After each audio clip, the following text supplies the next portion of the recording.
You ask Tiger to solve. This deals with linear equations with one unknown. The final result is c equals 207 over 262. Let's solve it step by step. Simplify the expression. Expand the parentheses. Multiply the coefficients. Simplify the arithmetic. Group like terms. Combine like terms. Group all constants on the right side of the equation. Subtract 207 from both sides.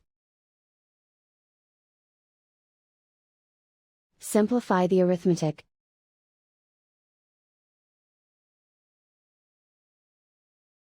Isolate the y. Divide both sides by negative 262. Cancel out the negatives. Simplify the fraction.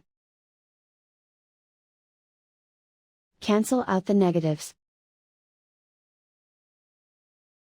And so the final result is c equals 207 over 262.